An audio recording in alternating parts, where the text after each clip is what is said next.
キャンプ好きの皆さん、こんにちは。本動画では九十連山南麓の標高 800m の九十高原にある九十三荘南登山口キャンプ場をご紹介します。阿蘇九十国立公園内には雄大な大自然の環境を生かした素晴らしいキャンプ場がたくさんありますが、九十三荘南登山口キャンプ場は九十連山が目の前に見えて、程よい木立で夏でも涼しく快適に過ごせる最高のキャンプ場です。周囲の環境も素晴らしく、キャンプだけでなく楽しみ方もいろいろです。私たちが利用した実際の体験をもとにできるだけ詳しく解説していきますので、よろしければ参考にしてください。なお、九十三荘南登山口キャンプ場にはバンガローやロッジなどもありますが、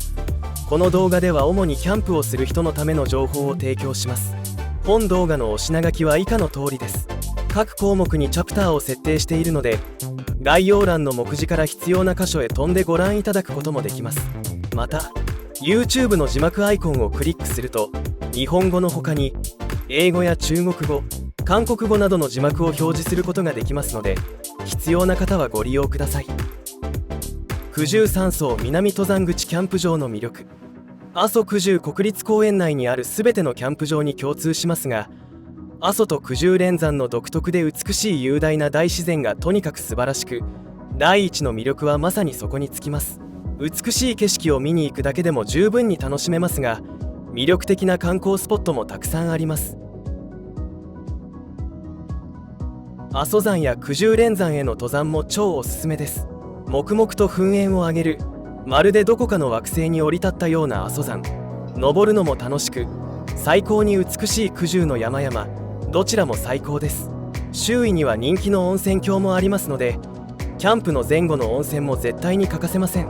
そんな素晴らしい環境の中にある九十三荘南登山口キャンプ場は、気持ちのいい木立の中で快適にキャンプが楽しめ、フ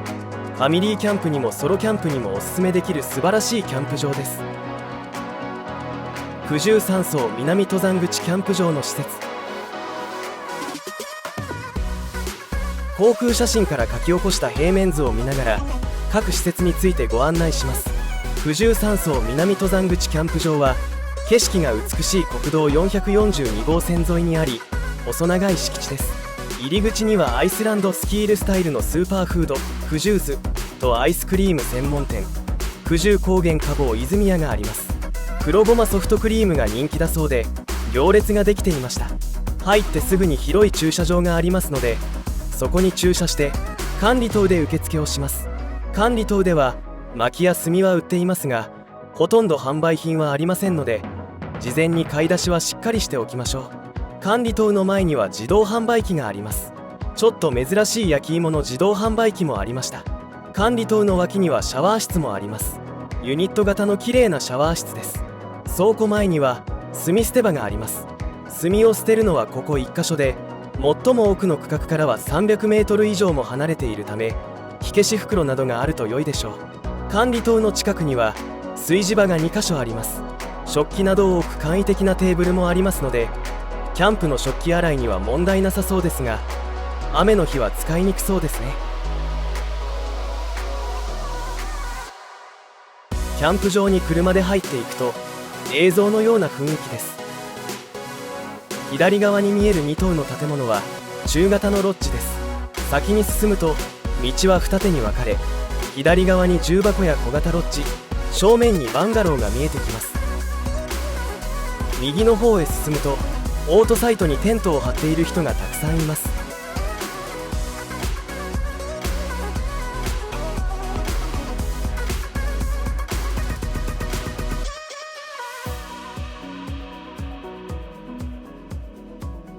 実際に私たちがテントを張った場所をご紹介します。1度目はファミリーキャンプで、サバティカルのスカイパイロット TC をほぼ中央部分に張りました。トイレや炊事棟も近く、周囲に程よく木が生えていて、九十連山も見え、とても気持ちのいいサイトでした。11月上旬だったので、地面には落ち葉が多いですね。2度目はソロキャンプで、ワンティグリスのコニファーを張りました。オートサイトの39番あたりにテントを張りましたが、炊事棟は近く、トイレも思ったほど遠く感じませんでした。この日は小雨や濃霧でキャンパーも少なかったので、ゆっくりソロキャンプを楽しむことができました。炊事塔は古くて手作り感がありますが快適に使えます。1箇所だけお湯が出る蛇口があるので寒い日には助かりますね。スマホなどを充電するためのコンセントがあります。焚き火台などの大きなものを洗いたい場合は炊事塔の外にある炊事場を使いましょう。かなり感情的な注意書きがありますがルールを守れない人が多いからでしょうね。しっかりルールを確認守って使いましょう。トイレ等は男女に分かれています。温水洗浄便座付きのトイレです。キャンプ場が混んでる時はトイレも混雑しやすくなります。トイレ等を囲むようにバンガロー、小型ロッジ、重箱があります。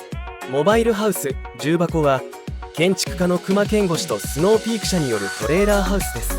トレーラーハウスを木で作ることで住まいと自然との関係を取り戻したい、そんな思いが込められているそうです。フリーサイトはご覧のような広さです。グループキャンプに向いているかもしれませんね。キャンプ場の広さに対して炊事塔やトイレがちょっと少なく場所によっては距離があります。区画は自分で実際に現地を見ながら空いている場所を探して決めることができますが事前に予約したり管理等で指定することはできませんので事前に位置関係を把握しておくことをお勧めします。キャンプ場は標高800メートルくらいの位置にあるため天候は変わりやすいです。私は幻想的で好きなポイントでもあるのですがキャンプ場が濃霧に包まれることもあります。事前に天気予報をしっかりチェックしてお出かけください。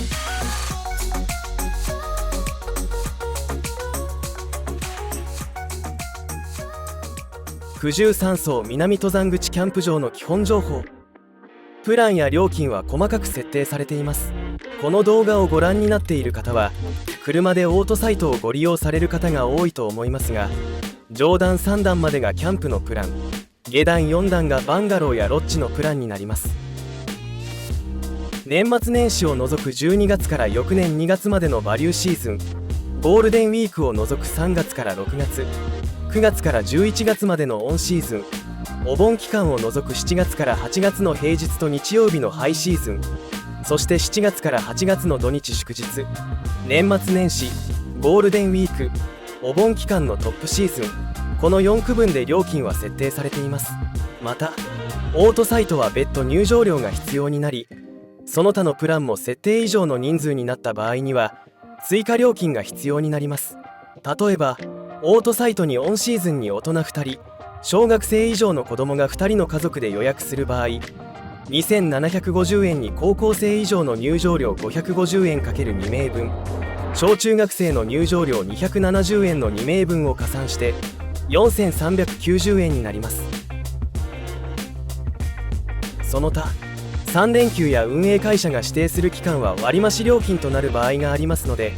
詳しくは予約サイトの料金をご参照ください。お支払いは現金の他にカードでの支払いも可能です。ゴミは炭以外は持ち帰りです。電波は特に問題ありません。また一部エリアを除いて無料 Wi-Fi があります。チェックインの時にパスワードを確認しましょう。管理等の営業時間は8時から19時ですが管理人さんは常駐しています。キャンプサイトのチェックインは13時からチェックアウトは遅めの12時です。通年営業ですが定休日は細かく設定されています。週末しか営業していない時期もありますのでよくご確認ください。薪や炭は売っていますが販売品はほとんどありませんので買い物は事前にお済ませください。禁止事項は一般的な内容ですが事前にしっかりご確認ください。予約は電話またはキャンプ場検索予約サイトのナップから行えます。電話番号、ナップへのリンクは概要欄をご参照ください。九十三層南登山口キャンプ場の周辺環境。九十三層南登山口キャンプ場は国道442号線沿いにありますので道路はしっかり整備されていて通行が困難な箇所はありません。ただし高原ですので天候には注意が必要です。濃霧が発生することがあり視界が極端に短くなることがあります。また時期によっては積雪や路面凍結に注意が必要です。宮崎県から高千穂町や高森町を通るルートは濃霧や積雪になることがあり、冬はチェーン規制になることもあります。蓼原湿原から大分県道11号線を通ってくるルートも冬場は牧野戸峠あたりで路面凍結します。天気予報や道路規制をしっかり確認してお出かけください。周辺に大型スーパーやコンビニはありませんので、食料品やキャンプ用品の買い出しは事前にしっかり計画してください。大型のスーパーやコンビニがある竹田市まで車で片道22分、約 17km、 阿蘇市まで車で片道35分、約 30km の距離があります。車で片道12分、約 9km の位置にある瀬の本レストハウスには日用品はほとんどありませんが、菓子類や土産品、アルコールなどは販売されています。九十三層南登山口キャンプ場周辺の観光情報。阿蘇九十国立公園や九十高原そのものが美しい景勝地ですので、そこにある施設やスポットのほとんどが魅力的な観光スポットになるかと思いますが、ここでは私が個人的におすすめしたい情報をお知らせします。せっかく九十連山の近くに来ているのですから、一番のおすすめは登山です。登山口もいろいろありますが、人気があるのは長者原登山口や牧野戸峠登山口ではないかと思います。九十連山は登山道がとても歩きやすく、景色がいろいろ楽しめて飽きが来ないので、歩いていてとても楽しい登山になります。発祥山の山頂から見る三股山は最高に美しく、惚れ惚れします。私が九十連山に初めて登った時、雪だったのですが、山々の美しさに息を飲みました。九十連山の最高峰であり、九州本土の最高峰でもある中岳や、その横にある天狗ヶ城などから見る雪景色は最高でした。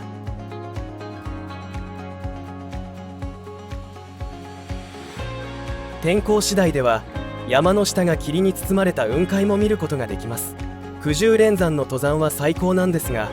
疲れた後にテントを張ってキャンプをすることがスケジュールや体力的に可能かどうかはちょっと微妙ですね。さすがに登山までは大変という方の場合は、長者原からスタートして蓼原湿原の散策をしてみるのもおすすめです。無理のない範囲でコースを設定して景色を楽しみながら気持ちよく歩けます。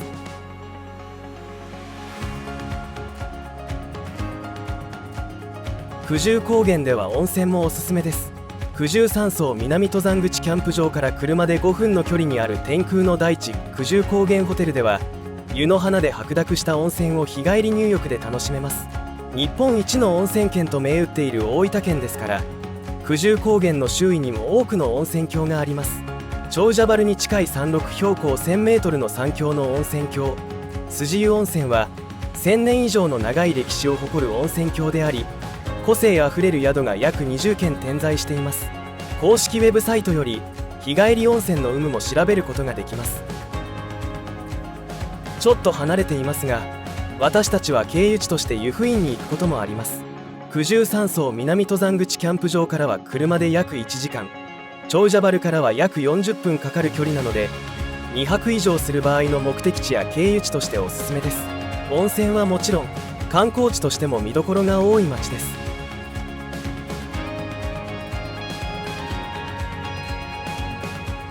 県境を越えて熊本県に入りますが、九十三層南登山口キャンプ場から車で約18分の距離に全国屈指の人気温泉地として知られる黒川温泉があります。距離も近く、日帰り温泉もたくさんあり、街の散策も楽しめるので、私たちはよく寄っています。以前は黒川温泉の旅館によく泊まりに来ていましたが、キャンプが好きになってからは九十高原でキャンプをして黒川温泉の湯に入って帰ることが多くなりました。阿蘇九十国立公園ですから、阿蘇方面も欠かせません。阿蘇市の中心市街地までは車で約35分の距離です。阿蘇も有名な観光地ですので、あえてご紹介するまでもありませんが、私たちがよく行くのは雄大な景色を楽しめる大観峰、体験コーナーで遊べる阿蘇ファームランド、たくさんの熊や動物に会える阿蘇カドリードミニオンに遊びに行きます。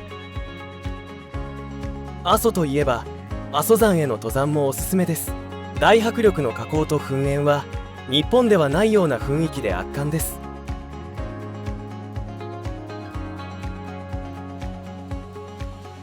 私は阿蘇山で登山を楽しみ、その後に九十三層南登山口キャンプ場でソロキャンプをして、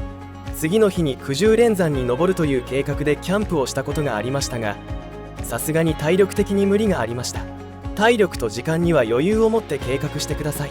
私たちは宮崎県からアクセスしますが、いくつかのルートがあります。よく通るのは高千穂町経由と豊後大野市経由です。高千穂町を経由する場合、有名な真名井の滝がある高千穂峡、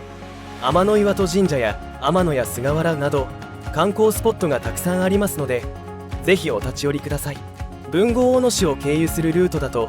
Amazon プライムの CM で有名になった雨牛の滝、室町時代の水墨画の大家雪舟の描いた鎮田幕図のモデルとしても有名な鎮田の滝、幅120メートル、高さ20メートルを誇り、東洋のナイアガラと称される原尻の滝、日本最長の水中鍾乳洞を見学できる稲積水中鍾乳洞など、立ち寄りたいスポットがたくさんあります。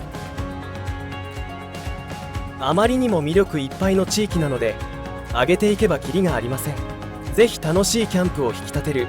思い出に残る観光の計画を立ててお出かけください。九十三層南登山口キャンプ場周辺のキャンプ場。九十三層南登山口キャンプ場の周辺には魅力的なキャンプ場がたくさんありますが、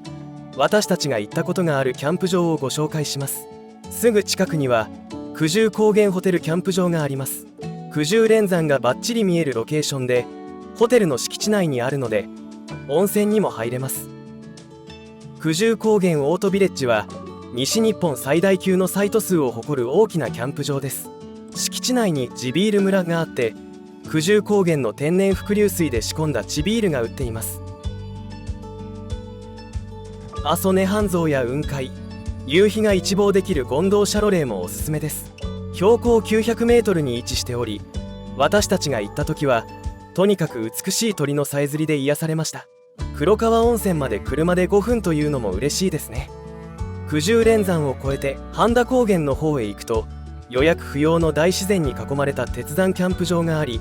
ここも面白いキャンプ場です。大自然の中での武骨なソロキャンプを楽しむならおすすめです。ここでご紹介したキャンプ場はまだ行ってよかったキャンプ場としての動画は作っていないのですが、体験記をファミリー Vlog という形で動画にまとめていますので、もしよろしければご参照ください。